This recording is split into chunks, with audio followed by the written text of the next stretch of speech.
Ed eccoci amici, buonasera, benvenuti, le 21:05 in questo preciso istante, entrate in collegamento con noi di Allupo Allupo. Questa sera siamo ritornati dallo studio di Cosenza, quindi insieme con Tele Europa Network, canale 10, quindi un abbraccio a tutti voi che seguite anche tramite la rete, tramite internet.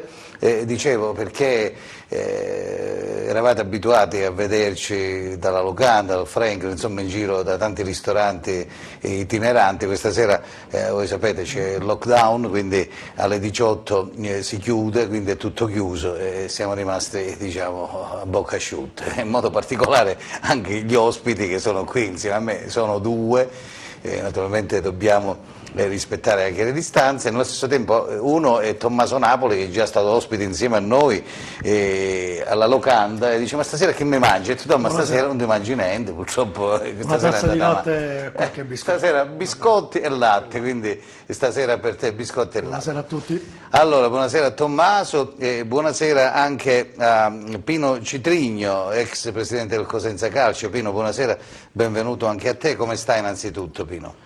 Ma tutto bene, diciamo che in salute tutto bene, penso che sia la cosa più importante. Poi, no, non puoi stare bene, Pino, perché te ti hanno chiuso, proprio sigillato, tu sei sigillato, no? Vabbè, rispettiamo questo DPCM che è uscito ieri e che ci ha imposto la chiusura proprio per non creare assembramento, diciamo agli amici, dalle 18:30 in poi. Spieghiamo agli amici che non conoscono Pino Citrigno. Pino Citrigno ha 3 cinema su Cosenza, il Cinema Citrigno, poi il Super Cinema e naturalmente il San Nicola, quindi magari gli amici della Calabria non conoscono, dice è chiuso, ma perché? Non sta buono? No, è chiuso il cinema, quindi praticamente è chiuso, lui è chiuso, è uno dei chiusi. E poi più che altro è stato anche il presidente della Film Commission Calabria, no?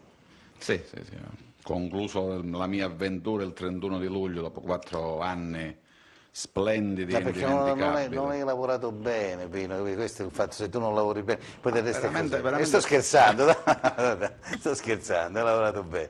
Beh, abbiamo chiuso alla grande perché abbiamo portato in Calabria per la prima volta dopo 77 edizioni un bel premio dal Festival di Venezia, la Coppa Volpi, data per Francesco Favino per la sua interpretazione in Padre Nostro, che è un film girato quasi interamente sulla Sila, in Calabria, anche in altri posti della Calabria, una storia calabrese, una bella storia familiare di un vicequestore calabrese trapiantato a Roma che poi ritorna nella sua terra d'origine con il figlio, quindi una bella avventura questa. Noi abbiamo chiuso alla grande. Vabbè, io scherzavo perché lui con Muccino non c'entra niente, quindi era un discorso che è stato così tanto attaccato. Vabbè, comunque mettiamo da parte Muccino, mettiamo da parte la Film Commission, ma adesso il nuovo presidente, se non mi sbaglio, è? Ma è un tuo collega, è Giovanni Minoli, lo storico inventore di Mixer, quindi diciamo che è un tuo collega. Ma io dico, no, benedizione, questa consentitemi, noi in Calabria abbiamo tante eccellenze, no? In tutti i settori, ma nel calcistico, medico, scientifico, ingegneri, luminari, cioè, anche lui ha fatto bene la Film Commission, perché lui non è che non ha tessere di partito, dobbiamo dire. Questa è stata un'idea all'epoca di Mario Oliverio, no? Giusto, era presidente, ti ha chiamato. Vabbè, perché... diciamo che io ringrazio Mario Oliverio che mi ha dato la sua fiducia 4 anni fa, però io provenivo da 4 anni di esperienza nella massima commissione sto dicendo, erogatrice di contributi, che è quella ministeriale. Stavo parlando di un'altra cosa, Pino, stavo dicendo tu non sei schierato politicamente, quindi Oliverio aveva scelto te perché eri una persona, diciamo, del settore, quindi voglio dire, ecco, quello che voglio dire, cercate, date le possibilità a molti calabresi veramente bravi di lavorare in Calabria, perché sono dei luminari. Guarda, invece a me è stato detto il contrario, nel senso che volevano fare questo spoil system, che è un classico quando si cambia amministrazione politica, e forse non hanno trovato nessuno alla mia altezza in Calabria, e quindi si sono dovuti rivolgere addirittura a un numero 1 della televisione italiana. Bravo, ho capito, vabbè, questo mi mancava. Vabbè, Tommaso, anche lui, diciamo, allenatore, non ha avuto tante fortune, però in qualche modo, nel senso buono Tommaso, perché uno magari può dire c'è gente che allena, magari non merita, però tu diciamo sei rimasto un po' al palo, tra virgolette, perché non hai avuto la fortuna, oppure non hai avuto le persone che ti hanno apprezzato, però ripeto, la vita va avanti, mai dire mai, no Tommaso? Ma io penso che ognuno di noi ha degli obiettivi da centrare. Io per natura non sono uno che mi arrendo facilmente, e se qualche volta non ho allenato anche per mia scelta, perché non sono quell'allenatore che qualsiasi tipo di situazione venga proposta lo accetti. Io oggigiorno dico sempre che se uno ha la fortuna come allenatore di trovare una società dove c'è un progetto, penso che debba essere anche fortunato. Quello senza dubbio. I progetti sono quelle situazioni che ti dà la possibilità anche di poter lavorare a medio-lungo termine, da 2 a 3 anni, però oggigiorno non è semplice, perché puoi fare un campionato vincente, poi sbagli le prime 3 partite e magari cambiano anche, non sempre i presidenti hanno quella forza magari con contestazioni magari, oppure il momento negativo che può crearsi, di darti ancora fiducia, e certe volte magari cambiano perché la piazza rumoreggia. Però ripeto, aspetto con grande ottimismo, perché sono per natura... Tu sei sempre pronto, no? Sei pronto a scendere in campo. Allora, sono una persona che mi documento sempre. E fai bene, Studio perché purtroppo no, dico purtroppo, è una bella cosa. Il mondo del calcio si evolve sempre, anno dopo anno, si evolve sempre. E bisogna sempre essere lì sul pezzo, e soprattutto andare a vedere anche le partite, non soltanto della categoria di Serie B o Serie A o di Serie C, anche vedere campionati anche dilettantistici, di Serie D, di eccellenza, perché vi posso garantire che ci sono dei ragazzi interessanti anche nei campionati di Serie D, che possono anche ambire al salto anche nei professionisti. Tommaso Napoli, Tommaso, vabbè, tu hai un trascorso anche nel Cosenza, naturalmente. Abbiamo parlato più volte di questo Cosenza, poi più tardi interverrà anche Albertino Urbani, che ogni tanto è insieme a noi, come lo fa sempre ogni lunedì quando è disponibile. Noi più volte abbiamo sentito anche il grande Gianni Di Marzio, che molto è stato legato alla città di Cosenza, però visto che studi il calcio, volevo chiederti velocemente su questo Cosenza di Occhiuzzi. Ma io lo sto seguendo dall'inizio. Da premettere che lui ancora dico sempre così scherzosamente, una specie di ritiro precampionato, perché dobbiamo dire anche che Roberto ha avuto una gran parte di giocatori da un mese a questa parte, perciò nel ritiro precampionato, usiamo questo termine, se si può dire ritiro precampionato, diciamo che non ha potuto lavorare con la rosa effettiva, quella che è adesso. Perciò io dico che sta facendo un ottimo lavoro con tanti giovani emergenti, dove lui li sta facendo girare, tra virgolette, gli sta dando fiducia e stanno rispondendo alla fiducia data dall'allenatore, questi ragazzi.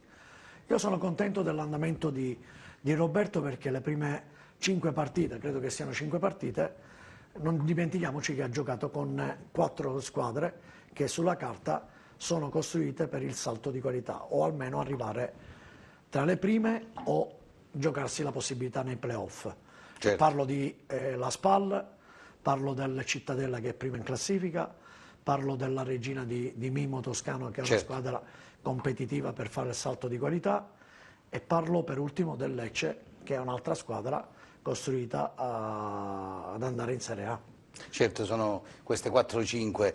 Insomma, lui ha fatto un ottimo lavoro, anche se, ripeto, non ha lavorato diciamo, dall'inizio con tutto il gruppo effettivo. Perciò sta facendo per me un grandissimo lavoro. Ricordiamo che più tardi avremo anche in diretta il calciatore del Cosenza Calcio Baez, quindi Gem Baez, però mi dicono, vabbè, mi salutano, partita. Baez, però mi salutano tutta la provincia, vabbè, da Lungro, ci seguono un po' da tutta la Calabria, un abbraccio a voi, più tardi abbiamo anche il presidente del Castrovillari insieme a noi, diamo anche spazio alle categorie. 27 anni di Allupa Lupo in diretta, però io ho parlato prima del grande Gianni Di Marzio, no? Che ha avuto un trascorso qua, insomma vogliono bene tutti, poi Gianni quando è qui lo chiamo, è sempre disponibile, però io questa sera l'ho abbandonato perché ho la possibilità, anzi lo ringrazio di averlo in diretta e lo salutiamo tramite Skype, che è il figlio di Gianni Di Marzio, Gianluca. Gianluca, ciao, come stai? Benvenuto ad Allupa al Lupo. Ciao Fabio, grazie, saluto anche Tommaso che rivedo dopo tanto tempo, fa molto piacere salutarlo e grazie dell'invito, ciao a tutti. Gianluca, un attimo perché non riesco a sentire l'audio in studio, un attimo che adesso provvediamo subito. Mi sentite? Se riuscite a mandarmi l'audio in studio ve ne sono grato. Allora, mi senti Gianluca? Tu mi senti? Sì? Io ti sento bene Fabio, tu mi senti? Ah sì, va bene. Adesso ti sento lontano, però ti sentiamo, insomma. Allora, insieme a me c'è Tommaso Napoli, non so, una grande storia anche nel Cosenza. Tommaso, se vuoi dare Gianluca. Gianluca lo puoi fare. Tommaso, tanto tempo che non ci sentiamo e ci vediamo. Un abbraccio grande. E poi ho Pino Citrigno, che è anche un ex, diciamo, era nell'era Pagliuso, vabbè, ex presidente del Cosenza Calcio, in qualche modo, Pino, se vuoi stare Gianluca lo puoi fare. Buonasera, buonasera. Io che Gianluca saluto il grande Gianni Di Marzio che ha lasciato ricordi indimenticabili qua a Cosenza. Io l'ho conosciuto quando ero vicepresidente del Cosenza Calcio e ci ha dato anche dei grandi consigli per gestire quei due campionati, diciamo, difficili, ma che siamo riusciti a portare al successo. Quindi un saluto attraverso Gianluca al grande Gianni Di Marzio. Sarà fatto, sarà fatto. Allora, Gianluca, non so se riusciamo a farlo vedere anche la locandina del libro, la vediamo, Grand Hotel Calciomercato, come sta andando Gianluca?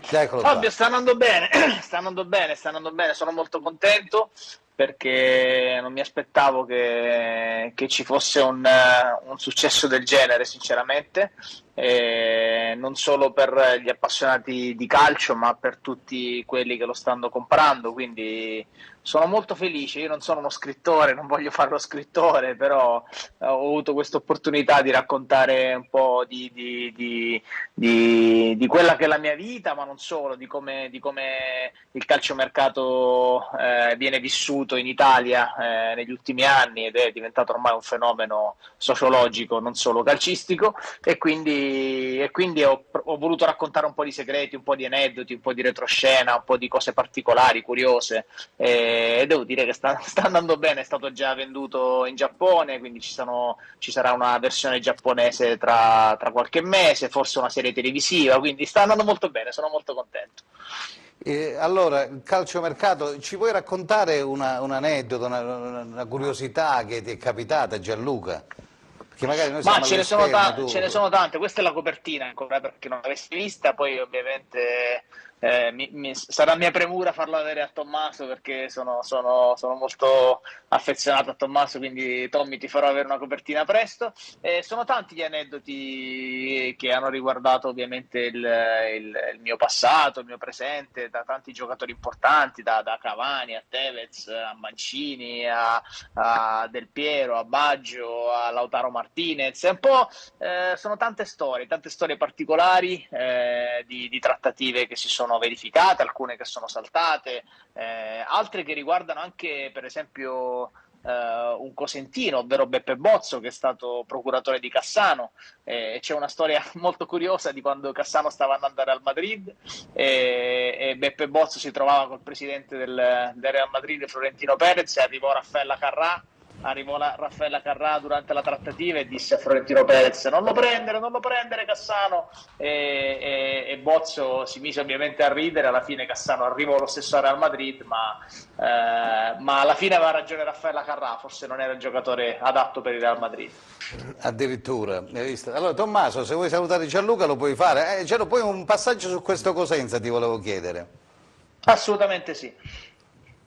Prego. No, vabbè, Gianluca lo conosco da ragazzino, perché bene o male frequentava, quando è venuto il papà, da direttore, non da allenatore, quando io giocavo nel Cosenza. E mi ricordo che lui veniva spesso a trovarci in ritiro, anche qui in casa, ma anche fuori casa. Ed è un piacere rivederlo, ma a parte che già si vedeva che masticava il calcio a non finire, ma poi io penso che con il papà a casa... E che poteva masticare, penso che, come sia, 365 giorni, penso che si parlava sempre di calcio, credo, conoscendo papà, voglio dire. Così è, ho imparato tutto da lui. Vabbè, ma c'è anche tanto del tuo, Gianluca, penso. Sì, è vero, però come dice mio padre, avrei avuto bisogno di fare anche tante settimane bianche con lui nei quartieri di Napoli per essere ancora più attento ai particolari, perché lui è veramente incredibile in questo, ancora oggi, che non vuole che si dica, ma ha 80 anni. A 80 anni ancora una voglia, una passione, guarda tutto, è attento a tutto, è una cosa incredibile davvero, la fame che ha ancora di calcio, di vivere le partite, di guardarle, è una cosa. E mi ricordo quando ero allenatore del Cosenza, ovviamente mi ricordo tutto perché ero piccolino, però ho tanti flash, tante fotografie nella mia memoria che davvero non dimenticherò mai, perché sono stati gli anni bellissimi della mia gioventù, della mia adolescenza. Pino, vuoi salutare Gianluca? Lo puoi fare, prego. No, ti ripeto, io come ho detto prima, il saluto è più al mitico Gianni, che ripeto... Ma lui ha detto, vedi, che questo non si ferma mai, adesso è una trasmissione a Roma, questo va a Roma in trasmissione lunedì, come dice Gianluca, non si ferma mai. Pure ma poi a Napoli sul canale 10, cioè, voglio dire, c'è sta cosa che non si ferma mai. Ma ripeto, Gianni è un'icona del calcio italiano, anzi del calcio mondiale, quindi non si deve, non che non si vuole, non si deve fermare, perché, ripeto, è un personaggio, è una mente, perché ha fatto di tutto, ha fatto allenatore, ha fatto il direttore sportivo, ha fatto tante di quelle figure del calcio che, voglio dire, di Gianni, però purtroppo perché a Cosenza non lo vediamo da un po' di tempo, ma Gianni è veramente un personaggio che dobbiamo conservare. Ho capito, ma quello diceva Tommaso, non è che detto che poi un figlio può, diciamo, riuscire... No, in questo caso... Papà è ingegnere, io lo fa l'ingegnere, quello il medico non fa il medico, invece lui, ecco, è riuscito... In questo caso dobbiamo dire che il figlio... lasciatemi dire, non ha ancora superato il padre, però Gianluca è sulla buona strada. No, ma secondo me... La cosa che vorrei dire è che mio padre ha allenato in tante squadre, in tante città, però il legame che ha mantenuto con Cosenza è qualcosa di veramente di sanguigno, cioè lui ogni volta che gli si parla di Cosenza, ogni volta che riceve una telefonata da Cosenza, ogni volta che vede le partite del Cosenza in televisione, è qualcosa che gli è rimasto veramente nel cuore, ed è rimasto nel cuore anche della mia famiglia. Io ero a Monopoli vicino alla sua panchina, ero sul pullman quando la squadra è tornata, ero di notte quando al San Vito siamo stati accolti da migliaia di persone. Io correvo sotto la curva dopo i gol di Padovano, io risento quel boato lupi e mi dispiace soltanto che adesso il Cosenza, che sta giocando un ottimo calcio, un ottimo allenatore, non possa avere il supporto del suo pubblico, perché questa squadra oggi si meriterebbe davvero di essere trascinata dalla sua gente, e con la sua gente tutti questi pareggi che ha fatto, probabilmente quelli in casa sarebbero stati successi con il pubblico del San Vito. Senti Gianluca, invece... aggiungerei anche, perché forse Gianluca era piccolissimo, addirittura forse non era nato anche un'altra piazza che papà è rimasto, essendo siciliano e avendo giocato, oltre al Palermo penso Catania. Catania molto di più del Palermo. Senti Gianluca, mi dicono dalla regia che c'è un telespettatore da Catanzaro che ti vuole salutare in diretta, non lo so chi è da Catanzaro, c'è Catanzaro, Cosenza, pronto? Sì, chi sei? Pronto? Sì, prego. Ciao Fabio, sono Giuseppe da Catanzaro. Prego Giuseppe, prego, vuoi salutare Di Marzio? Ecco, te lo faccio. Volevo salutare il figlio del grande mister Gianni Di Marzio, che a Catanzaro ha fatto la storia in A e in B, con il grande Catanzaro. Quindi un grande saluto va a lui, che ormai di calcio ne mastica tutti i giorni, mentre il papà lo masticava in campo, lui lo mastica sulla TV, lo mastica a Sky, lui lo mastica lì, vabbè. Però ma io lo posso masticare soltanto fuori, perché mio padre diceva che avevo i piedi ingessati, che non potevo giocare, aveva ragione, quindi è meglio che l'abbia masticato fuori che non in campo. Quando lui allenava Catanzaro, io ho 52 anni, quindi lo ricordo. Ricordo diciamo il Di Marzio che ha fatto gioire noi ragazzi, noi bambini. Il calcio a Catanzaro nasce anche col discorso di Gianni Di Marzio, ha fatto gli anni in Serie A e poi in Serie B, quindi senti, scusami Giuseppe, visto che sei un ammiratore di Gianni Di Marzio e anche del figlio, l'hai comprato il libro? Ho visto che lui lo dà al calciatore, se lo manda anche a me non farebbe male, a Catanzaro Grande hotel, vai, calciomercato, Giuseppe, in edicola, lo trovi anche in farmacia che ti può... Tutto, librerie, sicuramente, anche perché fa calcio sano, praticamente io lo seguo su Sky e dalle chicche che sono importanti per il calcio italiano, anche se in questo momento un po' di problema ci sono. Va bene, guarda. Speriamo che ritorni il calcio di una volta, dove praticamente sto lockdown, sta pandemia ci ha messo tutte, diciamo, a vedere il calcio seduti dalla poltrona, mentre prima si esultava sugli spalti ai tempi di Gianni Di Marzio, gli stadi erano pieni. Catanzaro come Cosenza, penso che ad esempio noi adesso siamo in Lega Pro, vedere una Lega Pro con 20.000 persone, 15.000 persone certo. al sud non è una cosa bellissima. Senti Giuseppe, siccome io ho la pubblicità da qui a poco, ti devo salutare, e se vuoi salutare Di Marzio fa una bella carrambata. È un in bocca al lupo al Di Marzio, al grande Di Marzio. Va bene. Grazie, grazie. Una carrambata per l'amico di Catanzaro, vedi Gianluca, io vado in diretta, sono 27 anni che a Lupo al Lupo, insomma, ogni settimana siamo in diretta, e però ti volevo chiedere del Cosenza, vuoi aspettare un attimo dalla pubblicità e poi ritorniamo, così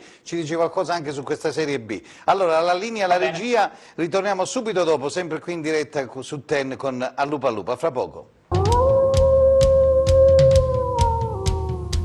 Ed eccoci qua, 21:32 in questo preciso istante, ritorniamo in diretta su Teleuropa Network, che ricordiamo visibile in tutta la Calabria. Un abbraccio anche a qualcuno segue anche dalla Sicilia, in modo particolare ci ha scritto un messaggio Michele da Tremestieri vicino Messina. Vabbè, salutiamo tutti voi, poi parliamo anche del FC Messina, parliamo del Castrovete della Serie D, perché abbiamo anche, c'è la Cittanovese, pensate che prima in classifica, abbiamo questo Rende che naviga nei bassi fondi, però ritorniamo al Cosenza, subito dopo Gianluca Di Marzio abbiamo insieme a noi il Jamie Baez fra poco. Allora Gianluca, scusaci tanto per la pubblicità, volevo chiederti un passaggio su questa Serie B, in modo particolare il Cosenza, che ha affrontato 2 o 3 squadre insomma accreditate per la vittoria finale del campionato e ha fatto bella figura, anzi ha detto la sua, insomma.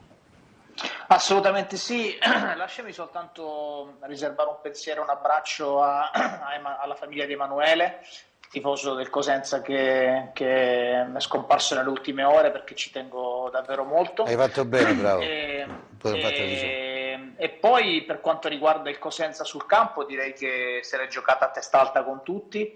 Il suo allenatore Roberto Chiuzzi è una garanzia, un allenatore tra i secondo me più bravi in assoluto, quindi non sarà facile trattenerlo a lungo secondo me, perché ha già squadre di Serie A che lo stanno seguendo, perché è davvero giovane, in gamba, intraprendente, coraggioso, se la gioca con tutti, quindi il Cosenza ha trovato sicuramente un gioiellino in panchina e ha una squadra che anche quest'anno, nonostante tanti cambiamenti, credo se la possa giocare con tutti. Forse con un Rivière in più questa squadra sarebbe stata da playoff. Però sì, ma Giallo, tu intanto questo Chiuzzi, vola basso, non cominciare a cacciare ste chicche come dice Napoli, perché sennò questo va a finire che poi ce lo tolgono da qui a gennaio, magari mandano posti di conto all'Inter. No, a gennaio non lo possono levare. No, dico, si può mandare lì direttamente, vedi se chissà magari ausilio all'Inter. Ma scusa, dovreste essere contenti, no? Che un allenatore così bravo viene seguito già da grandi squadre.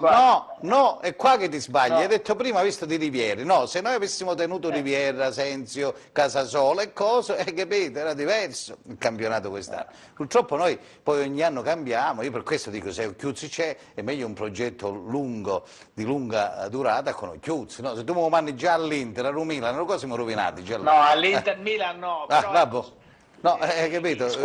No, però squadre tipo il Sassuolo, se De Zerbi dovesse andare via, sicuramente un pensiero a Chiuzzi lo farebbero, perché è uno di quegli allenatori che normalmente viene guardato per il suo modo di giocare, per il suo modo di stare in panchina, da squadre che hanno quel tipo di filosofia di gioco. No? Però Gianlu, scusami, consentimi, lui deve ringraziare a vita Pillon praticamente adesso Chiuzzi, fanno stato a Pillon alla Marina di Cetraro, più di Cetraro, Chiuzzi, perché se Pillon non avesse diciamo rinunciato alla panchina, o Chiuzzi restava lì, uno che non c'è nessuno. È questo che dico a volte io del calcio. È possibile, noi abbiamo dei luminari. Anche il presidente, Fabio, anche il presidente, perché Guarascio comunque anche prima di Pillon voleva affidare la squadra a lui, se non ho informazioni errate. Quindi comunque anche il fatto che il presidente Guarascio, che viene sempre contestato a Cosenza, però comunque l'intuizione di affidargli la panchina l'ha avuta, quindi sicuramente è stato anche merito suo quello di rischiare con un ragazzo giovane che non aveva ovviamente alcun tipo di esperienza. Guarda Gianluca, in quel periodo c'era il lockdown, tuo padre era qui all'Hotel Virginia, Cosenza, lo so, e io in una trasmissione che ho avuto ospite anche il presidente Guarascio ho detto appunto questo, dice guarda secondo me presidente, qua ci puoi mettere anche a Murigno o ad Allegri sulla panchina del Cosenza, non risolvono il problema. Io secondo me vedo bene Chiuzzi, e del resto poi è stato così, perché conoscevi i giocatori, Gianluca, sai meglio di me che poi sai deve entrare anche la testa dei giocatori, sono tanti anni che lui è stato insieme a Braglia, conoscevo lo spogliatoio, è vero Tommaso? Quindi... Sì, però Tommaso mi insegna che non è soltanto una conoscenza dei giocatori, qui c'è proprio una sua conoscenza del calcio. Ah beh certo, è ovvio, che ha delle idee, quindi deve aver studiato per avere queste idee, ha un'impronta di quello che lui vuole, poi seguito dai giocatori, perché io penso che gli artisti in campo poi sono sempre loro, seguendo le direttive viene tutto più semplice. Certo, senza dubbio.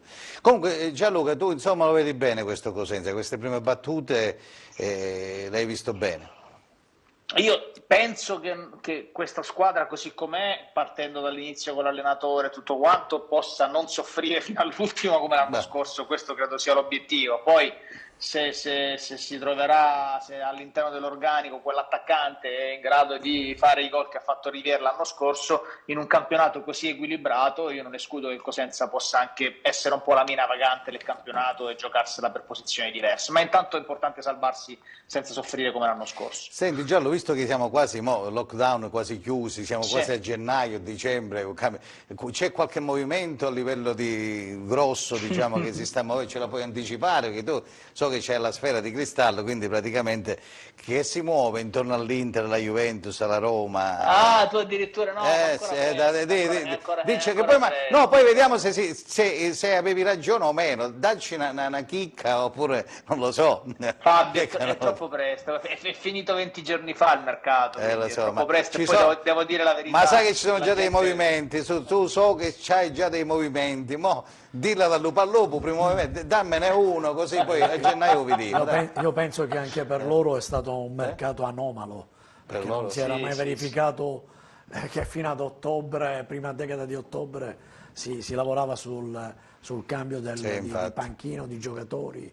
Anche loro hanno avuto delle difficoltà, non soltanto. Ma poi sai Tommaso, adesso questa nuova crisi che colpisce anche il calcio inevitabilmente porterà ad un mercato difficile per tutti, ci sono pochi soldi, gli stadi sono chiusi, le società non hanno entrate, non hanno sponsor, i musei sono chiusi, non c'è merchandising, non c'è marketing, qui andiamo incontro veramente a difficoltà di sopravvivenza per i club. Sono d'accordo. Bisogna far capire alla gente che non è che sarà un mercato che arriva a Messi e Mbappé, perché sennò prendiamo in giro i tifosi, perché non è così. Giallo, io ti abbraccio, ricordiamo il tuo libro che è Grand Hotel Calciomercato, lo troverete in tutte le edicole. Eccola, e spero, Fabio, guarda, spero quando si potrà di nuovo viaggiare con serenità, spero di poterlo venire a presentare a Cosenza, perché mi farebbe molto piacere venire da voi quando sarà possibile. Qua ti vogliono tutti bene, lo sai, no? Quindi praticamente... Lo so. Allora, un grande abbraccio Gianluca, in bocca al lupo. Grazie a tutti voi, grazie. Ciao. Ciao Gianluca, un abbraccio, ciao. Buon lavoro. Grazie Gianluca. Ricordiamo che il cinema Citrigna è chiuso, quindi ma sono tutti chiusi i cinema dell'Italia, quindi io ti sfotto, capito? Stasera sei capitato. Meno male, hanno chiuso un cinema perché lui l'ho invitato tantissime volte da Lupo al Lupo. Ma hanno di modo di e non ci lavora, hai lavorato. Quindi, capito? Quindi, allora, che vuol dire sul Cosenza? Prego, voce e microfono a pieno Citrigno. Ma guarda, io riprendo quello che ha detto Gianluca, cioè il Cosenza ha avuto la fortuna, perché secondo me è stato abbiamo una telefonata, sì, prego. Perché per me è stato un grande colpo di fortuna, come diceva anche Tommaso, che Guaraci abbia affidato la squadra dopo lockdown a Roberto, e Roberto si è fatto trovare pronto. Questa è una grande prova di grande capacità da parte di Roberto, che non è facile alla prima esperienza in Serie B trovarsi ad allenare una squadra che, diciamolo francamente, era molto demotivata psicologicamente, perché era nel bassafondo della classifica, e anche all'inizio, non dimentichiamoci, non è stato dei migliori, perché le prime partite sono state difficili, sì. Non dimentichiamoci il 5-1 a Spezia, mi pare, sì, che è stata una botta terribile, e lì invece secondo me Roberto ha dimostrato di essere più che allenatore e giocatore, perché secondo me lì, e se tu ti ricordi, una sera eravamo in un Lupo al Lupo in piazza, molti criticavano i giocatori, non si impegnano, io dissi, ma scusate, ma in Serie B non si impegnano, mi sembra una cosa assurda. E secondo me Roberto ha giocato molto su quel discorso di dire, ragazzi, qua o ci salviamo tutti oppure perdiamo tutti. E lì poi è successo, secondo me, il miracolo, perché la squadra ha cominciato a giocare, si sono diciamo, aiutati tra di loro. Io poco e alla fa fine hanno raggiunto una salvezza che secondo me era insperata da tutti. Io l'ho detto subito dopo, e l'ho detto anche a Gianluca Di Marzio pochi minuti fa. Dice sì, vabbè, Chiuzzi non andrà via, resterà o meno, poi il campo... Io so che lui ha un triennale in questo momento. Che succede? Io quando ho detto di Riviero, ho detto anche di Casasolo, ho detto di Asensio, ho detto di Baez, no? Che Bittante stesso, di Sciaudone, è stato un altro campionato dopo il lockdown, è uscito Baez, che lo saluto, eccolo già in diretta, lo vedo sul monitor. Ciao Gemme, buonasera Gemme, buonasera, e come stai innanzitutto? Buonasera a tutti, Tutto bene, grazie. Come va? Tutto a posto? Tutto bene, grazie. È la cosa più importante. Perché non giri il telefonino, Gemme? Perché se giri il telefonino ti vediamo meglio. Vediamo? Oh, bravo, grazie, sei stato gentilissimo. Tutto in diretta, non prepariamo niente, hai visto che bella cosa. Però un attimo che c'è anche una telefonata, noi abbiamo la linea aperta, 0984 25 525, chi abbiamo in linea? Pronto? Buonasera, ciao. Pronto, sono Mario Costabile. Mario Costabile, grande tifoso. Prego Mario.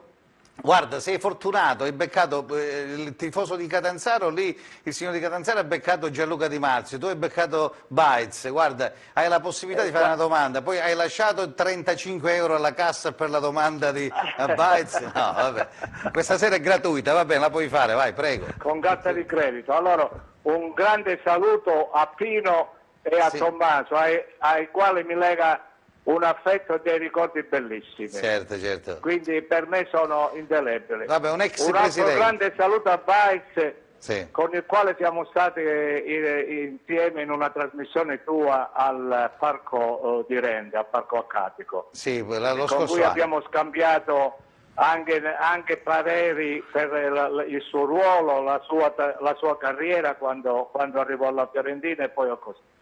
Quindi un grande saluto. Che vuoi dire? Le mie domande sono due. Sì. Posso parlare? Prego, come no.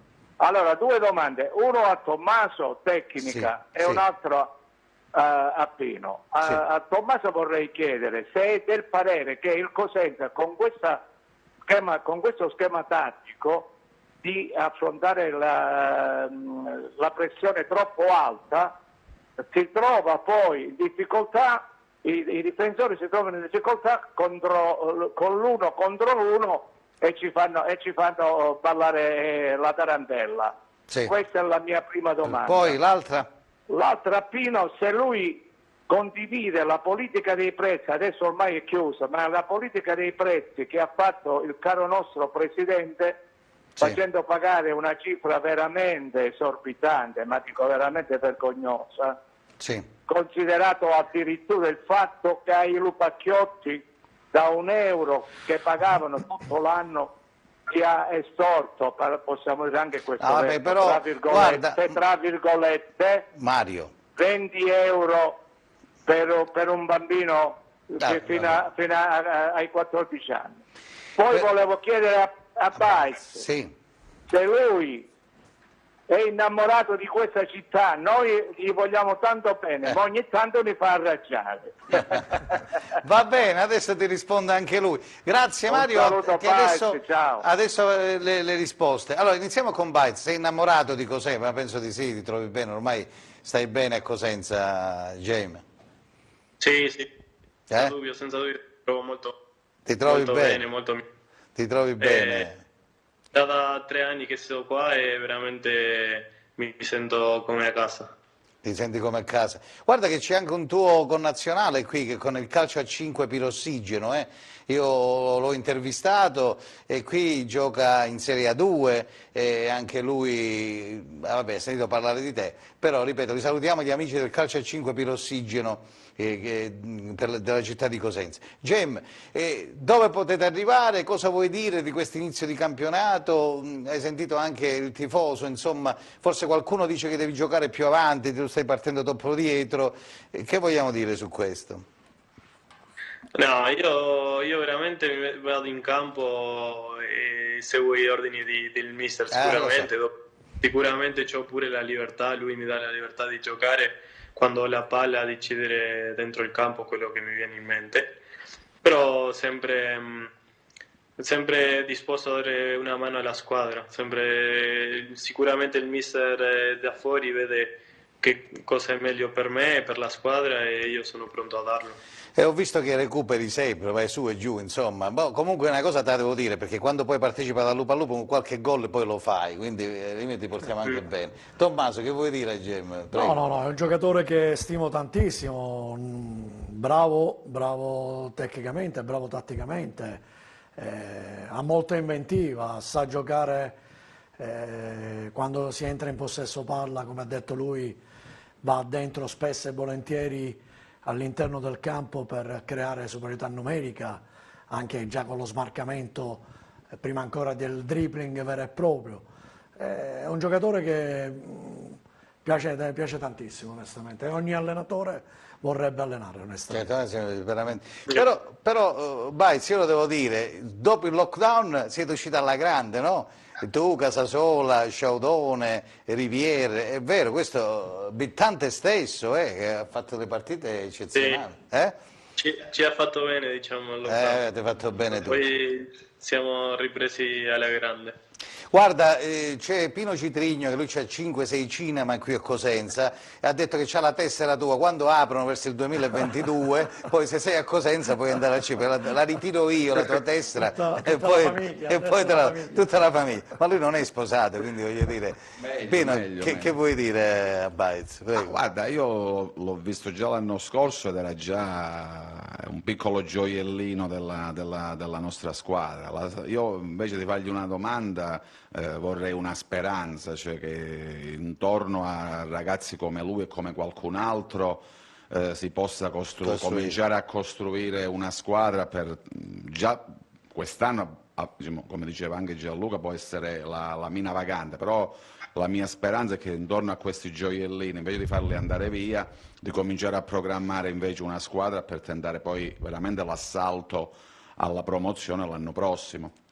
Perché io penso che proprio tenendo questi giocatori che, come diceva Jaime, già legati alla città, al tifo, che magari hanno raggiunto anche una grande simbiosi con il mister, allora se questi tu li tieni e quindi crei già un'ossatura e l'anno prossimo la rafforzi con 3 o 4 elementi, magari uno per ogni reparto, allora puoi cominciare a pensare di veramente essere non più la mina vagante o l'outsider, ma di essere la squadra da battere, di arrivare o addirittura alla promozione diretta, oppure a giocarti i playoff da squadra importante, da squadra rivelazione veramente. Baez, poi adesso c'è la partita, c'è il Monopoli dopodomani e poi, se non mi sbaglio, c'è il Chievo-Verona. Allora, che vogliamo dire ai tifosi? Ti lascio il microfono, il telefono, la videocamera, come quello che vuoi dire. Prego, a te la linea, Baez, e poi salutare tutti i tifosi cosentini. Prego.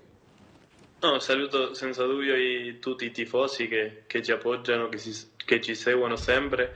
Poi niente, noi mercoledì abbiamo la prossima partita che come sempre diamo il massimo, sempre lavoriamo di squadra, pensiamo sempre a far meglio, sempre migliorare ogni partita dopo partita. E poi niente, dopo arriva il Chievo, sicuramente una partita molto difficile fuori casa che andremo sempre a battagliare e pensare di portare i 3 punti e fare la miglior partita possibile. E noi ce l'auguriamo. Io ti abbraccio e ti ringrazio per il tuo intervento questa sera. Tommaso, volevo aggiungere qualcosa? Prego. No, soltanto che così una domanda, se mi può rispondere naturalmente. Lui è bravissimo a venire dentro il campo. Ogni tanto, ma lo fai anche, per carità, io non so se Roberto una cosa del genere, ma penso che te l'abbia detto più volte, è quello di attaccare molto di più la profondità. Perché... Sì, no, sicuramente è un lavoro che lo faccio di meno ai altri attaccanti perché sono quello che devo stare tra le linee e cercare il passaggio. Sì. Il passaggio filtrante, sì. Bravo, esatto. No, non è, tra i centrocampisti e gli attaccanti dovrei essere lì a metà per dare una mano a loro. Perfetto, non è una critica, non mi fraintendere, perché ce l'hai anche quello di attaccare la profondità. Siccome ce l'hai nelle corde, quello di poter attaccare la profondità, ricordati sempre che la difficoltà per un difensore, te lo dice uno che ha giocato una vita in quel ruolo lì, è quello quando tu attacchi la profondità.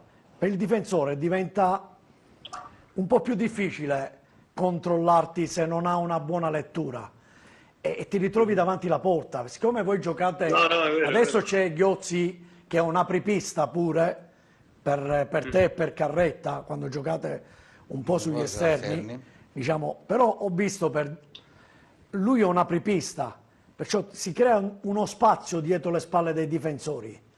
E tante volte, se tu ci hai fatto caso, non hanno copertura preventiva i difensori oggigiorno, giocano molto sulla posizione e basta. Attaccala alla profondità, che ti ritrovi la porta, poi lì devi essere freddo nell'uno contro uno. E siccome ce l'hai i colpi, ce l'ha nelle questo, corde, ma è una cosa così che ti dico spassionatamente. Grazie. Niente di particolare, ma penso che te lo dirà anche Roberto, conoscendo Roberto. Sicuramente, sì. Un abbraccio in bocca al lupo. Continua così che stai facendo bene. Ti saluta la nostra Erika che ci segue, che non è insieme a noi questa sera. Jaime, un abbraccio grande, in bocca al lupo. Speriamo che segni poi sabato. Speriamo di sì. Vabbè. Un abbraccio grande, ciao Jaime. Ciao. Ciao. Lo salutiamo.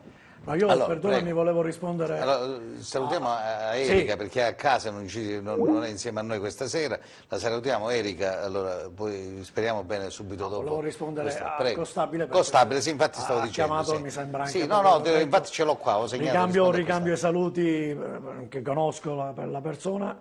Lui parlava di questa squadra che, da quello che lui ha visto, non ci sono degli equilibri. Perché se viene saltato facilmente il centrocampo, dice, i difensori possono un pochino soffrire quello che possa essere l'1 contro 1. Allora io penso che gli equilibri, credo che anche Roberto li avrà in squadra, sono importanti nella vita in generale, pensa a livello calcistico. E penso che gli equilibri ci sono, soltanto che se lui avrà visto la partita contro il Lecce, l'ultima, c'è stato un momento che era senza esclusioni di colpi, cioè nel senso che sia l'una che l'altra voleva ottenere i 3 punti e alcuni meccanismi, diciamo, soprattutto nella parte finale della partita, sono un po' venuti meno.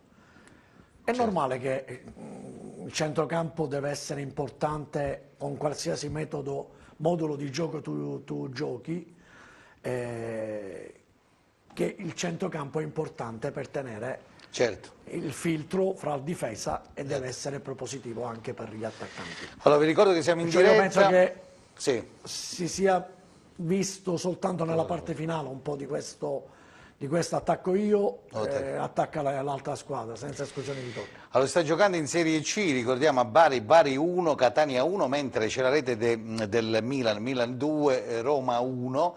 A proposito di Serie C c'è una telefonata, però vedo già nel monitor Gigi Condò, che è il direttore sportivo della Vibonese. Un abbraccio Gigi, so che sei in Abruzzo perché tu vivi là, come stai? Un trascorso anche qui a Cosenza, Gigi, come va?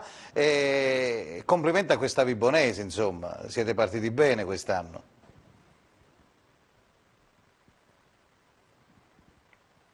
Non so se mi sente, non riesce, mi senti Gigi? Ah, ci dobbiamo fermare, va bene, ci fermiamo, non riesce a sentirmi, va bene, c'è la pubblicità, mi dicono che abbiamo la pubblicità dalla regia centrale, quindi la linea al nostro Giuseppe, la regia centrale, ritorniamo subito dopo, sempre qui in diretta con Allupa, a fra poco.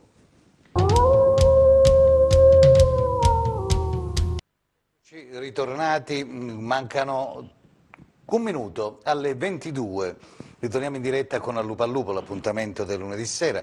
Insomma, insieme a me questa sera c'è Pino Citrigno, ex presidente del Cosenza Calcio, c'è insieme a noi, vabbè, qua mi chiamano però non posso rispondere, allora insieme a me c'è anche Tommaso Napoli, siamo in diretta, c'è anche una telefonata, mi dico, insomma abbiamo tante cose insieme, ma c'è Gigi Condò, non so se riusciamo a sentirlo, mi senti Gigi? Sì, io vi sento. Adesso sì, adesso puoi stare anche più lontano bravo, se no qua, capito, entri dentro. Allora Gigi, buonasera, ho detto Bari Catania 1-1, ho detto prima, non mi hai ascoltato, questa Vibonese sta facendo bene, volevo chiederti naturalmente un punto su questo campionato di Serie C di Lega Pro. Beh, Fabio, sicuramente è un campionato difficile, perché se andiamo a vedere le squadre che stanno nel nostro girone, capisci bene che non è una frase di circostanza, ma è veramente una Serie B, perché piazze come Catania, Avellino, Bari, adesso Juve Stabia, Ternana, quindi parliamo di piazze dove, a parte il blasone della piazza, hanno anche grandi budget, quindi vabbè, Gigi, anche Catanzaro stesso, voglio dire, no? Catanzaro stesso. Il Palermo.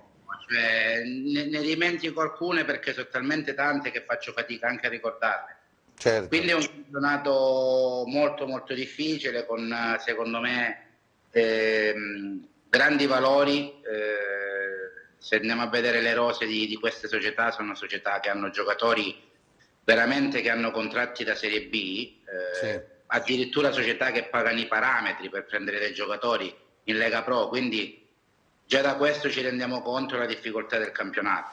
Guarda, ti dico questo, solo a leggere, diciamo dalla Ternana, Avellino, ci siamo dimenticati l'Avellino, c'è Avellino, Ternana, Teramo, vabbè, Bari, Juve Stabia, vabbè, Catanzaro, poi c'è il Catania, c'è il Casertano, vabbè, Foggia, Palermo e Trapani ormai.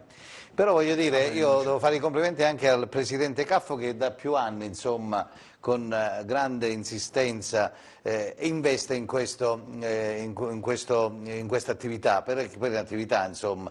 E poi, diciamo, questa Vibonese riesce sempre poi a mantenersi, no, Tommaso? Io seguo attentamente le vicende di Vibo, perché ho una simpatia particolare per il presidente Caffo, per gli addetti ai lavori lì, il segretario.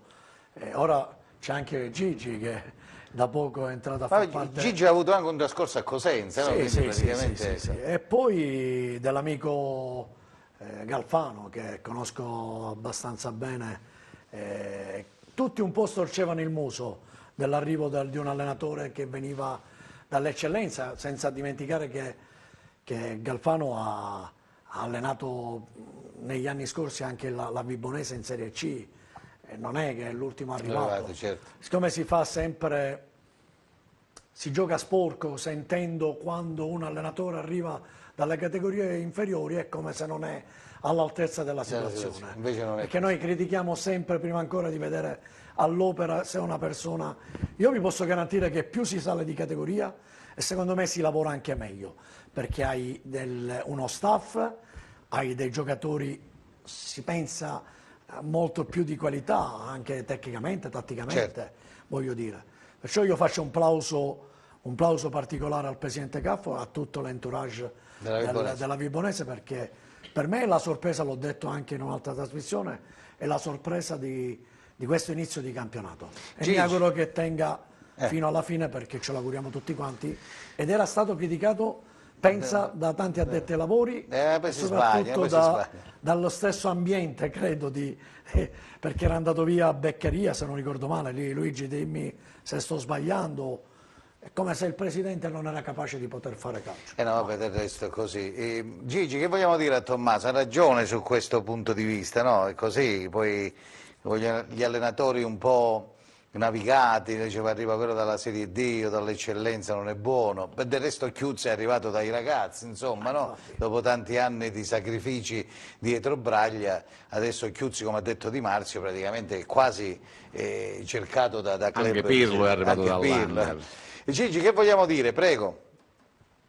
Io penso che alla fine il calcio è uguale in tutte le categorie, nel senso che è normale che ci sono delle varianti, però se una persona è preparata, io Galfano, quando ho firmato a Vibo, l'ho trovato già lì. Sì.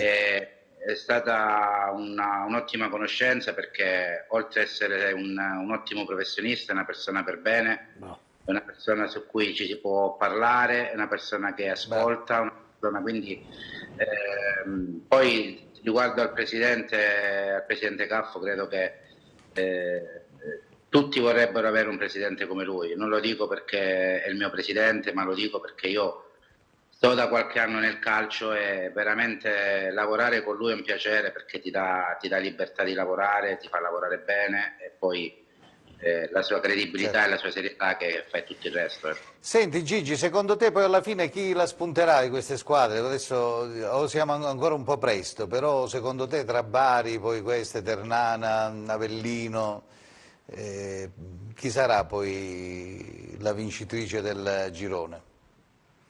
Ma guarda Fabio, è veramente difficile in questo momento dire chi potrebbe vincere il campionato. Io credo che anche il Catania dirà la sua, anche se in questo momento parte dietro rispetto alle... Vabbè, ma sono già 8 punti indietro sulla Ternana, capito? Poi sai... Sì, no, quello sicuramente è normale che in questo momento Bari e Ternana sono le squadre e lo l'Avellino.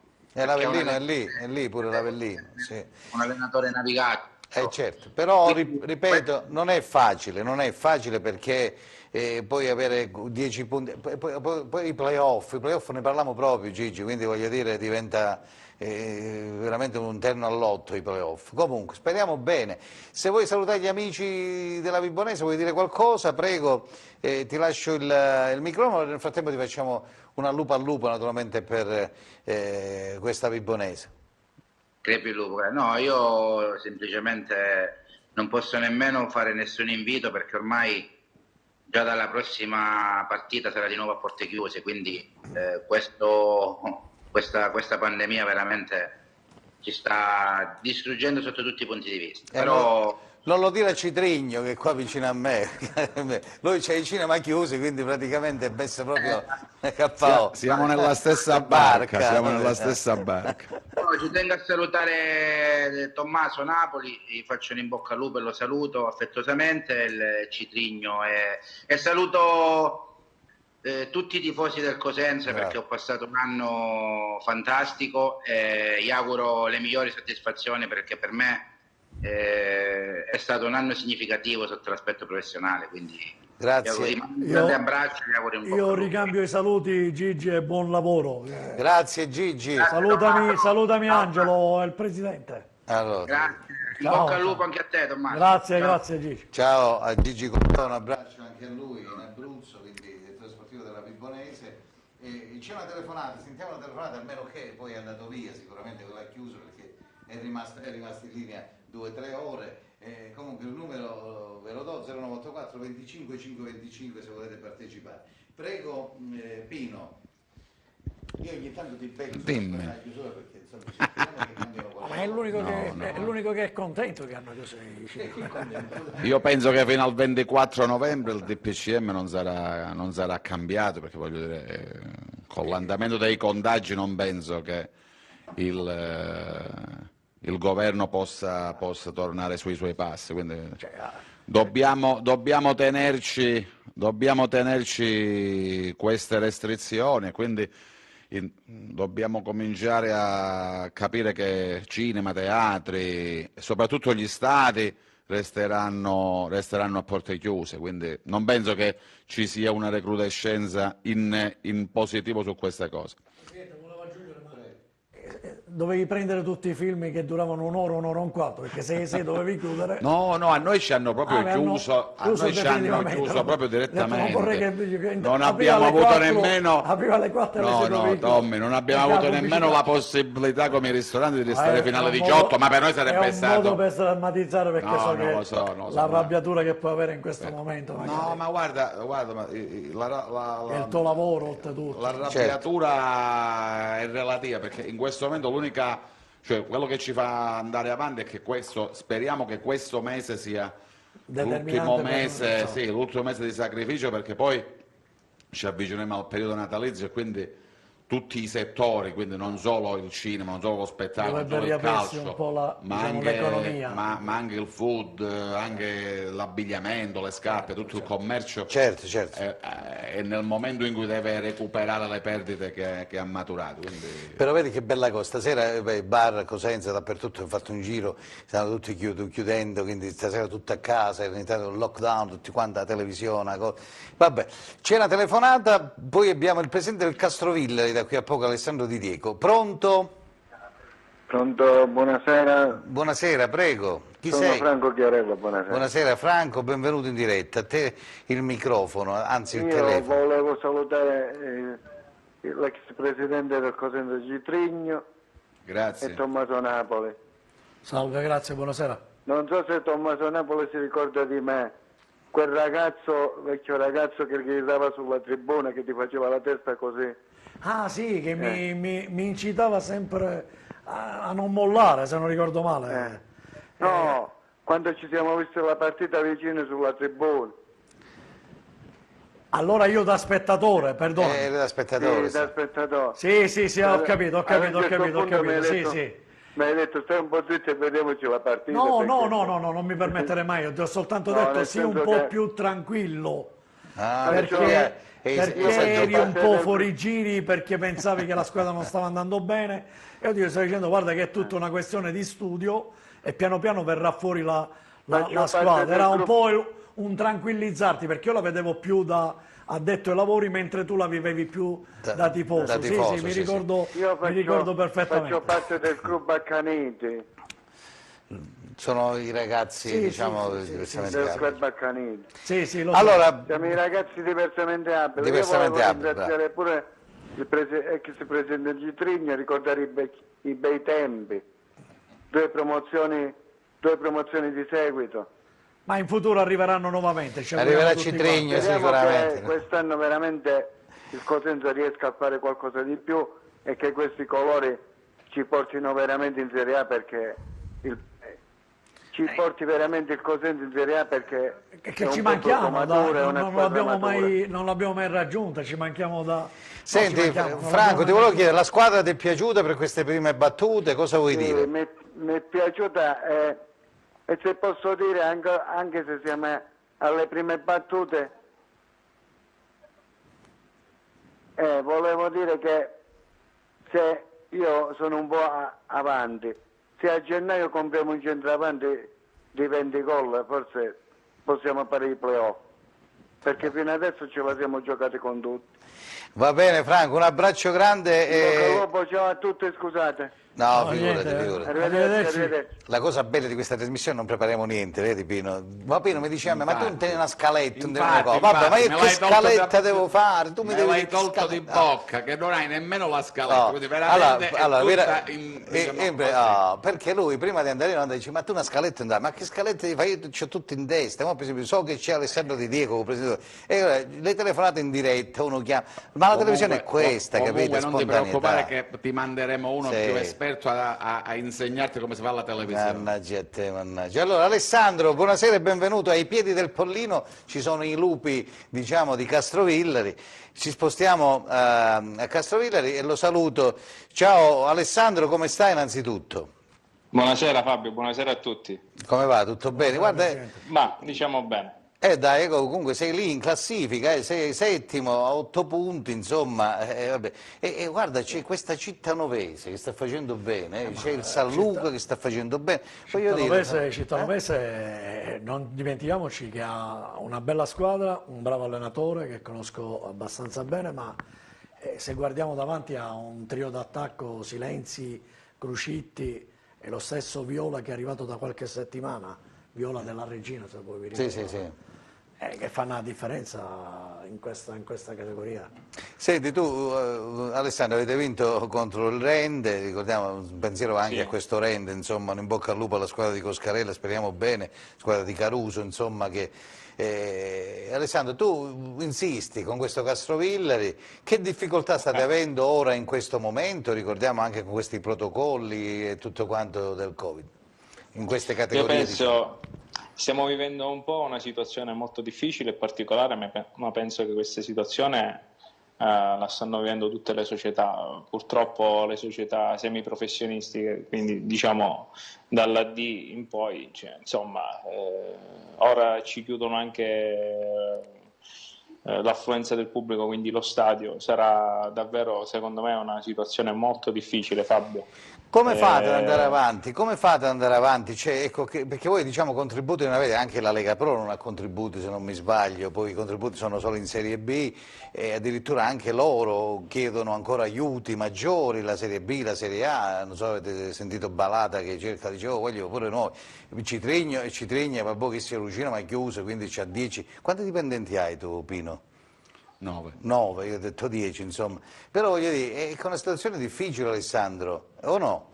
È veramente difficile. Sì, è una situazione, io dico che è una situazione drammatica, davvero non si riesce a capire come uscirne.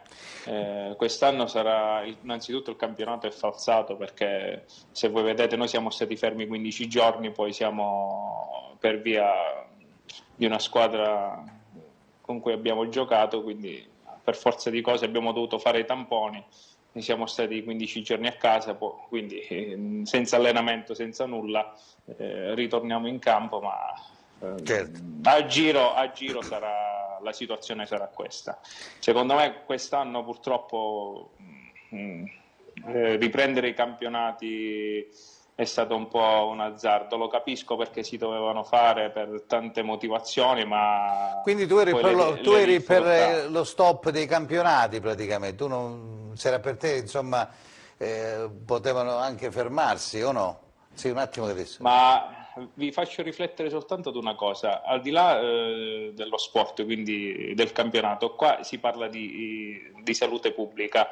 Se noi andiamo in trasferta, noi abbiamo 30 persone, arriviamo in una cittadina come Castrovillari, ad aprire un focolaio ci mettiamo pochissimo. 30 persone che hanno a che fare nella popolazione possono innescare 200-300 contagi in 2 giorni.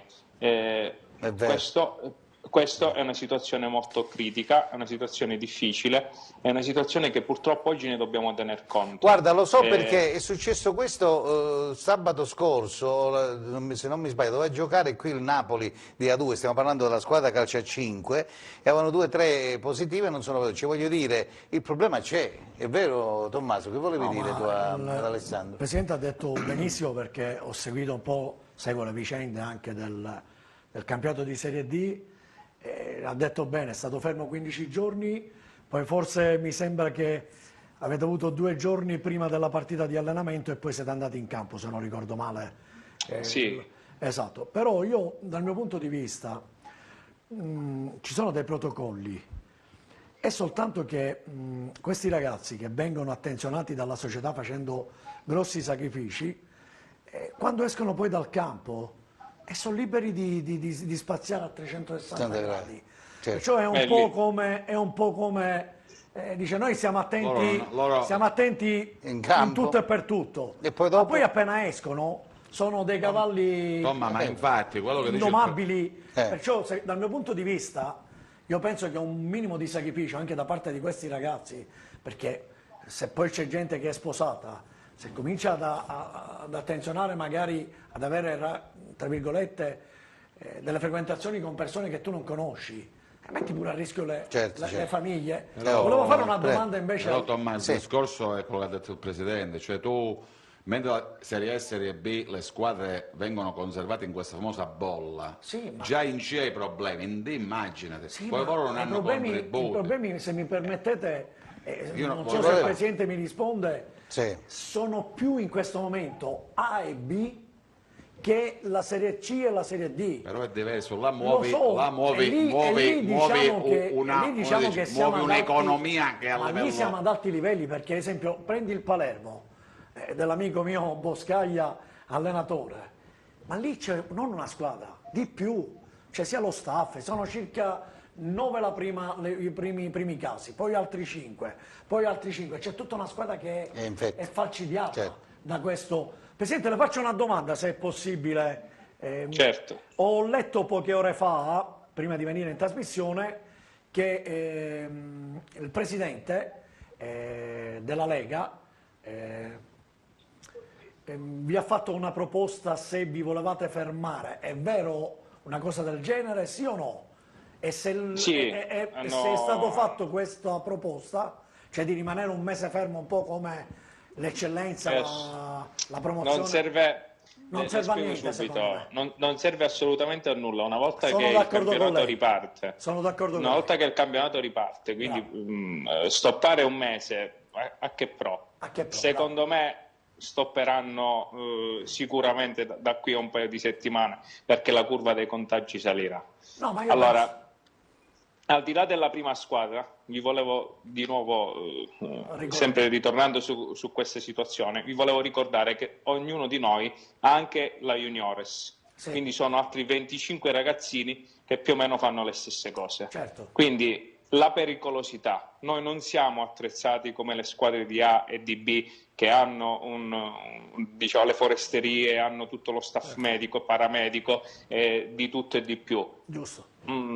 Noi abbiamo delle difficoltà oggettive sul campo e vi parla, non per essere arrogante, vi parla una società che oggi è davvero attrezzata. Ve lo posso garantire anche perché io mi occupo... lo so, ma tu infatti sei nel settore... Sono nel settore della sanità, voglio dire, quindi i protocolli, stiamo attenti a tutto. I nostri ragazzi, quando abbiamo cominciato già ad agosto, erano già, prima di mettere un piede in campo, erano tutti con il tampone fatto oppure con il serologico. Alessandro, ma lo fai tu, ma gli altri non lo fanno, Alessandro, lo puoi fare tu perché sei nel settore, però capito? È un grido d'allarme, speriamo che lo bloccano e chiudano un posto. Il problema è questo, perché c'è un serio rischio per la salute pubblica. Bravo, Alessandro. Perché non riusciamo, è impossibile stare a controllare tutti gli atleti, è una cosa impossibile. Quindi i nostri campionati, ahimè, vi sta parlando uno che di calcio sono 11 anni in maniera interrotta, dal 2010 ad oggi, dalla mattina alla sera sul campo, però in questo momento la salute è su tutto. Bravo, dobbiamo essere persone intelligenti e capire che anche qua facciamo andare avanti i campionati e diciamo alle attività di sospendere, di chiudere. Io in questo momento in Italia vedo delle cose un po' assurde. io è una dico rivolta dappertutto. Hai perfettamente ragione. Alessandro, hai perfettamente ragione. Con questo tuo grido d'allarme io ti saluto e ti ringrazio, ti faccio un al lupo, ti invio un al lupo al Castrovillari, ai lupi del Pollino, e speriamo bene per tutto. E hai lanciato un messaggio importante, complimenti per il tuo messaggio che hai lanciato. Oltretutto questo è un anno importante anche per voi, è il centenario. Noi abbiamo il centenario, esatto. Quindi figuriamoci, vorremmo festeggiarlo, ma in queste condizioni però la salute viene prima di ogni cosa. Poi un po' di ottimismo, dobbiamo essere ottimisti perché penso che... Assolutamente sì, speriamo che questo... Piano piano, se ci aiutiamo l'uno con l'altro ne usciremo. Un abbraccio Alessandro, grazie per... in bocca al lupo. Ciao. Viva il lupo, a tutti i lupi. A tutti i lupi in generale. Della nostra regione. Okay. In bocca al lupo. Ciao. Ciao Alessandro, ciao. Grazie, ciao. Salutiamo Alessandro Di Diego e c'è ragione Pino, è inutile che casa che sono un bagno di sangue, bravo, ha detto Giovanni, un bagno di sangue. Il discorso purtroppo, ripeto, che questi non hanno, lascia lui è nel campo e magari riesce ad abbattere i cosi, ma tu sai cosa vuol dire per una squadra di Serie D fare i tamponi tutti i giorni o ogni 2 giorni a tutta la squadra, tutto lo staff? Infatti come fanno questo? Ho capito, ma allora perdonami, lui ha detto una cosa giusta, direi che ha detto una cosa giusta, perché direi che è un imprenditore e quindi si fa i conti sia con il suo personale e sia i conti in tasca e ti dici che è un campionato tutto falsato. Secondo, che è un bagno di sangue, e che non porta nessun beneficio a nessuno, perché questi qua non hanno più spettatori, non hanno sponsor, non hanno il sostegno della Lega. Allora era molto meglio chiudere, prendere il fondo dello sport e dare un contributo a tutti i calciatori che erano in quel momento tesserati per la squadra. Allora, che anche fatemi salutare un business, quello dei tamponi, perché si sente, lì costa 20, lì costa 30, là sopra costa 80 e via. Fatemi salutare Silvio Zizza che è in collegamento con noi dalla Lamezia. Silvio, ex direttore sportivo, insomma meglio un ex con X, diceva qualcuno. Allora Silvio, cosa ne pensi di questa? Una battuta sul Cosenza rapida e poi naturalmente, ecco, come diceva Alessandro Di Diego, di chiudere proprio sti campionati di Serie D e anche di Lega Pro forse. Ciao, buonasera, intanto saluto te, mister Napoli, e il presidente Citrigno, perché mi sono ritrovato in un campionato con lui, era presidente del Rendo del Cosenza, ma non mi ricordo, mi pare ma di tutte e due, fa uguale, prima l'uno e poi l'altro. Buonasera direttore. Visto che mi hai fatto una battuta, la faccio pure io, ma tu hai il permesso a quest'ora di poter fare... No, noi possiamo circolare, non possiamo mangiare, purtroppo mi hanno tolto un ristorante perché noi eravamo in diretta dai ristoranti, dagli alberghi di Cosenza, e purtroppo anche questo mi hanno chiuso questa situazione. Quello che soffro sono proprio io, perché stasera siamo digiuni e queste volte ne andiamo. Direttore, posso garantire che questo lockdown abbiamo quasi finito per Fabio va bene, perché dimagrisce qualche chilo, non è che... Allora Silvio, guarda, siccome siamo nelle battute finali, ti lascio un minuto perché, scusami, poi ci sentiamo lunedì prossimo magari con te, perché abbiamo avuto un po' di ritardo nelle... Cosa vuoi aggiungere, cosa vuoi dire? Prego Silvio. Voglio dire, vi ho ascoltato prima, che ho visto una gran bella partita ieri fra il Cosenza e il Lecce, proprio il calcio che potrebbe far ritornare, Covid permettendo, la gente allo stadio, perché è vero che il Lecce nel primo tempo ha un po' meritava forse qualcosa in più, no? Cioè, si è buttata dentro la palla di rigore, ma poi anche il calcio di rigore in movimento di Stefinski. A quel punto la partita potrebbe prendere una piega diversa, ma è altrettanto vero che nel secondo tempo se le sono date di santa ragione sia il Cosenza che il Lecce. Mi è piaciuto molto, visto da calabrese, Occhiuzzi, che di fronte a una corazzata come quella del Lecce, fatta apposta per cercare di poter vincere questo campionato, Occhiuzzi ha confermato ancora una volta il non essere difensivo, come alcuni gli tacciano, diciamo, gli dicono, perché sia a Reggio che a ieri è vero che il Cosenza si va a difendere, ma quando parte in contropiede fa molto male. E ho sentito prima, e vorrei collegarmi a questa, non mi ricordo chi l'ha detto, forse Di Marzio mi pare, sì, un plauso al presidente Guarascio, perché se è vero che l'anno scorso è a chi di competenza, se l'anno scorso è vero che di necessità virtù, se vi ricordate a un certo punto, sai, va via, mandano via Braglia, prendono Pillon, poi Pillon rinuncia e a quel punto dovevano andare a prendere un altro allenatore che non conosceva il gruppo, allora dicono abbiamo in casa, risparmiamo pure, tra virgolette, ok, però quest'anno invece lo hanno preso apposta, cioè da quest'estate hanno puntato su certo. E questo va fatto un plauso alla società perché ha creduto, bravo. E Chiuzzi sta dimostrando in questo, anche se gli manca una vittoria per poter aggiustare questa classifica, del tutto, diciamo, di poter veramente essere uno dei ragazzi di Calabria insieme a Toscano per poter diventare un giorno un allenatore importante. Già lo è.